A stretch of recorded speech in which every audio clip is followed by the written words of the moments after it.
Selamat malam, shalom, salam sejahtera buat kita sekalian. Mari kita bersama-sama merenungkan firman Tuhan dengan judul Kristusnya Tuhan kita. Mari berdoa. Bapa di surga, kami memohon kuasa Roh Kudus bersama dengan kami di saat kami merenungkan firman-Mu. Di dalam nama Yesus Kristus kami sudah bermohon. Amin.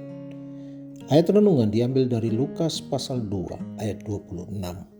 Firman Tuhan berkata, "Dan kepadanya telah dinyatakan oleh Roh Kudus bahwa ia tidak akan mati sebelum ia melihat Mesias, yaitu Dia yang diurapi Tuhan." Allah melantik Yesus baik sebagai imam maupun sebagai raja. Karena Allah menyetujui pengangkatan imam besar dan raja beberapa orang Yahudi pada zaman Yesus menanti-nantikan Mesias yang akan melakukan peranan yang berbeda di antara bangsa Israel. Perjanjian baru menampilkan Yesus itu sebagai Kristus. Dua-duanya sebagai imam besar yang diurapi dan raja yang diurapi. Sekalipun jarang dibaca, tulisan apokrifa memberikan gambaran pengharapan bangsa Yahudi akan Mesias. Menjelang zaman Yesus, ia sudah menjadi tokoh harapan akhir zaman, pemimpin idaman nasional. Ia tidak saja membebaskan Israel dari kuk bangsa lain manapun, akan tetapi akan memerintah segala bangsa. Harapan bangsa Yahudi itu masih tetap ada setelah zaman Kristus. Kira-kira pada tahun 132 Tarik Masehi, Rabi Akiba yang agung menyambut Simeon bin Koseba sebagai bintang dari Yakub.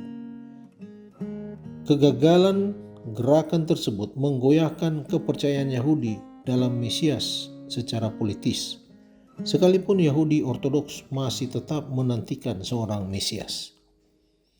Perjanjian baru melakukan dua hal.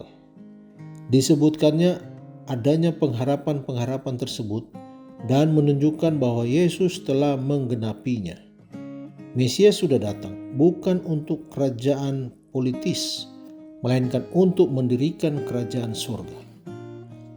Itu dicapainya melalui kuasanya, hidupnya yang tanpa dosa, pengikutnya yang banyak dari bangsa Israel. Kedua, menyebutkan nubuatan-nubuatan perjanjian lama serta menunjukkan bahwa Yesus telah menggenapinya. Pada saat perjanjian baru tiba, pada saat Kristus akhir zaman, maka Mesias atau yang diurapi itu sudah pudar dan timbul nama lain untuk Yesus.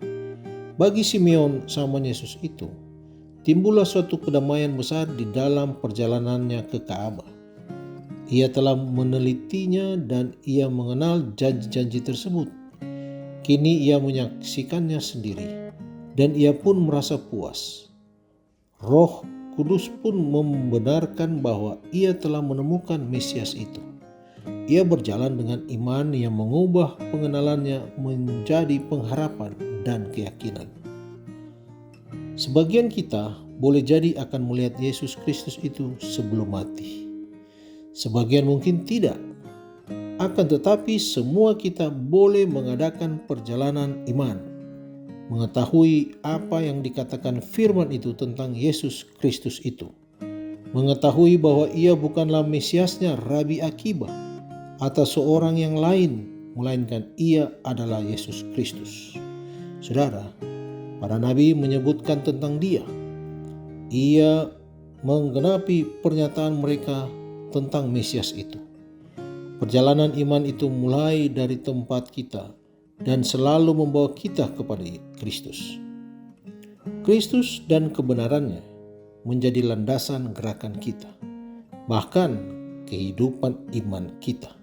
Dikutip dari buku Evangelism halaman 190. Mari berdoa. Bapa di surga, terima kasih Tuhan untuk waktu kami boleh merenungkan firman-Mu. Terima kasih untuk pengajaran kepada kami bahwa kami harus berjalan dengan iman, mengubah pengenalan menjadi pengharapan dan keyakinan. Tuntunlah kami Tuhan dengan kuasa Roh Kudus untuk lebih melihat Yesus sebagai juru selamat kami. Dan biarlah Tuhan menuntun kami sampai Yesus datang. Di dalam nama Yesus Kristus kami sudah berdoa.